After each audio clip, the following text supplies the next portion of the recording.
Bonjour et bienvenue. Je fais cette vidéo parce que j'ai envie que ce soit clair. Vraiment. Pas pour me présenter façon marketing. Juste, t'expliquer pourquoi je parle autant de relations, et pourquoi je me suis spécialisée là-dedans. Je vais te dire un truc tout de suite, je ne crois pas aux recettes magiques. Je n'ai pas de phrase miracle. Je n'ai pas de message qui fait revenir quelqu'un. Et je n'ai pas de méthode pour manipuler. Tu vois ce que je veux dire? Ce genre de contenu, ça ne m'intéresse pas. Et surtout, je pense que ça abîme. Parce que ça ne répare pas les gens. Si je suis arrivée au couple, c'est parce que j'ai vu à quel point l'amour peut te rendre méconnaissable. Pas parce que tu es faible. Mais parce que tu es attaché. Parce que tu as peur. Parce que tu cherches de la sécurité. Tu connais ce moment où tu te surprends à analyser un seul message? À attendre une réponse comme si ta journée en dépendait? À te demander, j'ai trop dit, pas assez dit, trop demandé, pas assez demandé, et au bout d'un moment, tu ne sais même plus si tu es dans une relation ou dans une enquête. Et en parallèle, on vit une époque bizarre. Une époque où beaucoup de relations se consomment. Je dis ça sans juger, c'est juste un fait, on remplace vite, on zappe vite, on nexte vite. Comme si la difficulté était automatiquement un signe que ce n'est pas la bonne personne. Comme si l'amour devait rester au stade des débuts, sinon, ça veut dire que ça ne marche pas. Sauf que la vraie vie, c'est après. Après les débuts. Quand la routine arrive. Quand la fatigue arrive. Quand la vie reprend. Et moi, j'ai toujours eu cette idée, la qualité vaut plus que la quantité. Un couple, ça se construit.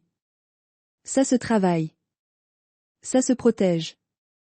Mais attention, je ne dis pas reste à tout prix. Je dis, apprends à discerner.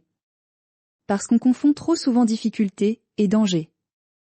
Et c'est là que je me suis dit, ok, il manque un truc dans le paysage. Parce qu'aujourd'hui, tu as souvent deux extrêmes. Soit du contenu ultra bisounours, communique, sois patient, tout ira bien.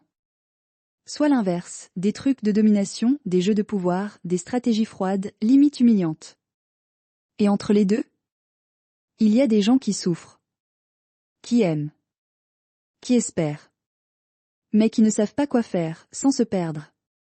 Moi, ce que je veux faire, c'est t'aider à garder la tête droite quand le cœur déborde. Parce que quand tu es en manque affectif, tu deviens prêt à négocier des choses que tu ne devrais jamais négocier. Tu acceptes une place instable. Tu acceptes des retours tièdes. Tu acceptes le flou. Tu t'interdis de demander le minimum, régularité, respect, clarté. Et souvent, tu pars dans un des deux pièges.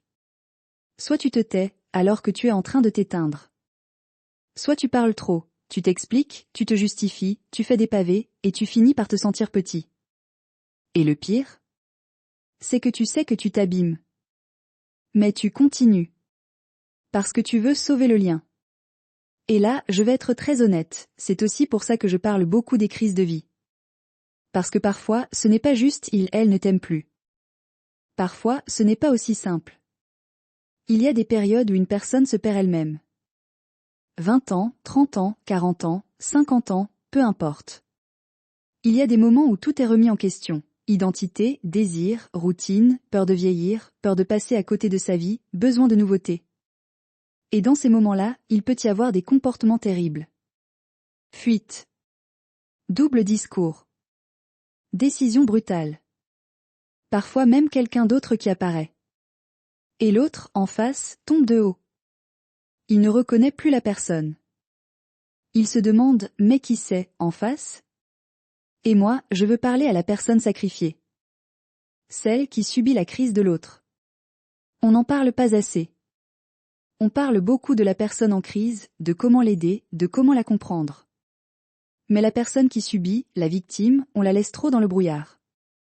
Et elle se détruit à petit feu, en espérant que ça va passer.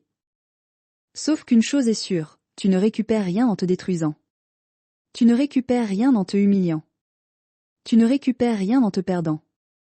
Donc sur cette chaîne, mon angle est simple, je parle d'amour, mais avec du réalisme. Je parle de couple, mais sans te vendre un conte de fées. Et oui, je parle de l'autre, mais je parle aussi beaucoup de toi. Pas centré sur toi façon égo. Plutôt, retrouver une colonne vertébrale. Parce qu'un couple ne se construit pas sur la panique.